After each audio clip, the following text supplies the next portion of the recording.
Let's talk about free radical halogenation.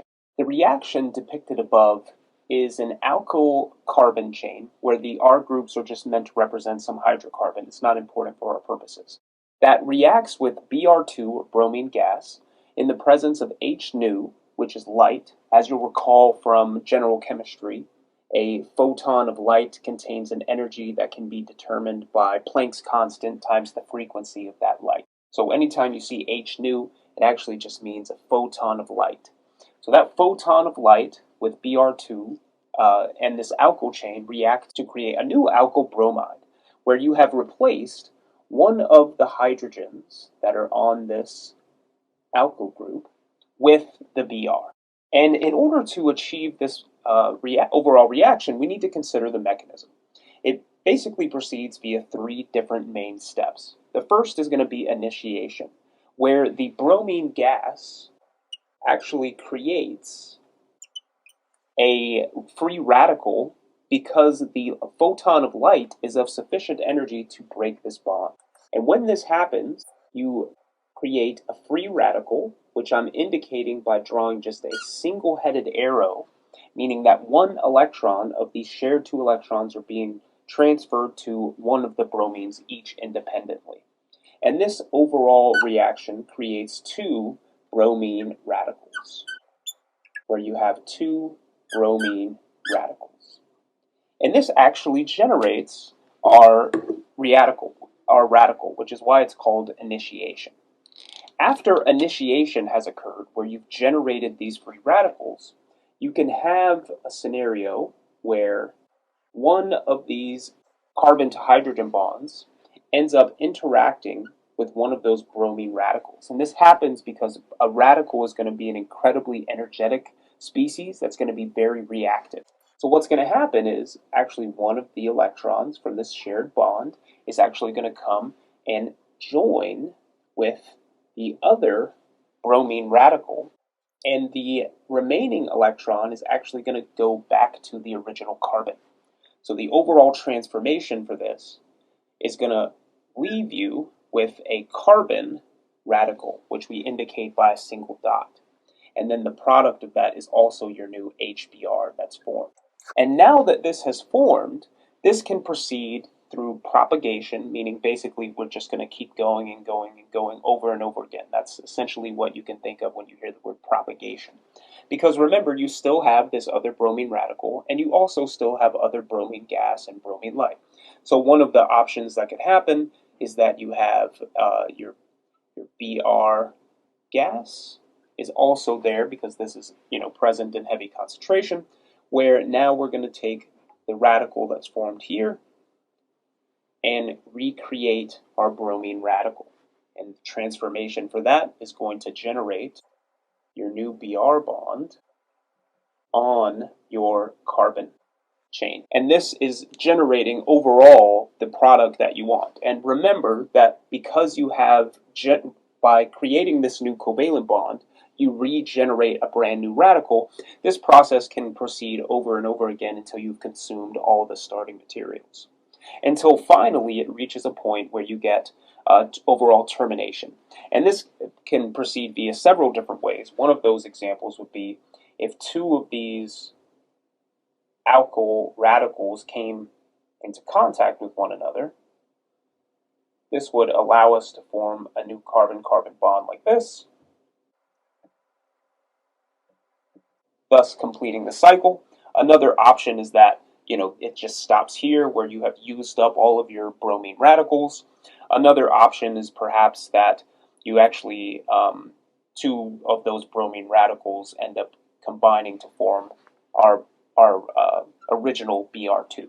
And that would be the termination step, where you have consumed all of the free radicals present in your solution so that it can no longer propagate. When determining the location that the bromine is actually going to add to your alkyl carbon chain, we need to consider which is going to provide for the most stable carbon radical.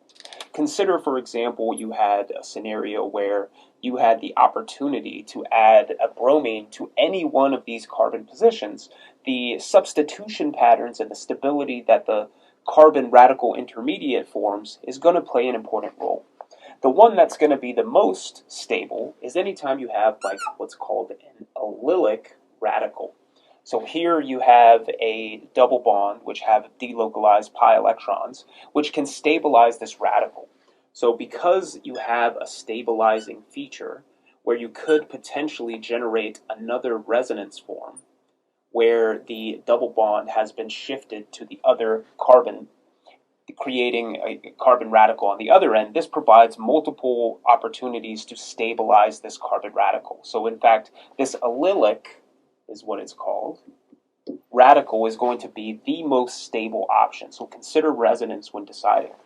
Now let's assume we don't have any pi electrons and we're just looking at primary, which are going to be carbons that only have H's bound to it, so CH3 for example, versus CH2, which is going to exist at a secondary carbon, that's secondary and this is primary, or a tertiary carbon, where you only have a single CH bond and the other bonds to this center carbon are 3 other carbon bonds.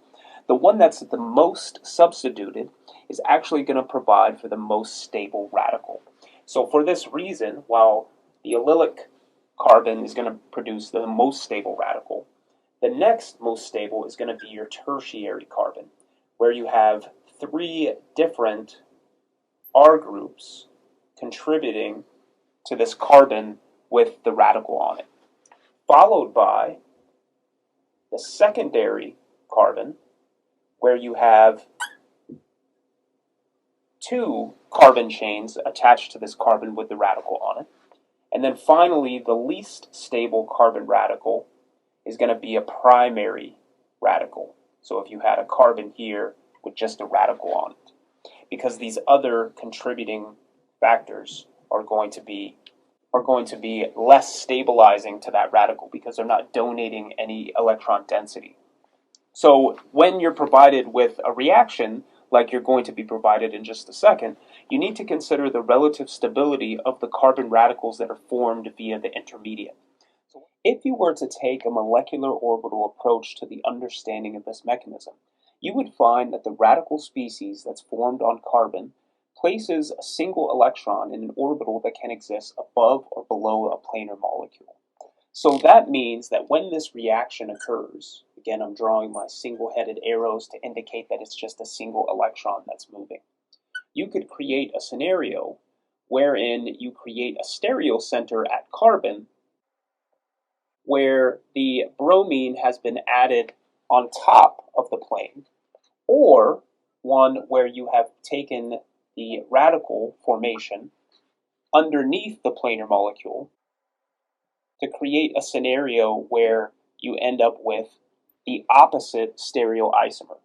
So because of this, the overall transformation produces what's called a racemic mixture, wherein there's a 50-50 mixture of R versus S stereochemistry. This means that oftentimes you'll see the products of these reactions, instead of with a wedge or a dash, with a squiggly line to indicate that this, even though this could potentially be a new stereocenter, that there is a 50-50 mixture of both the wedge and the dash in your product formation.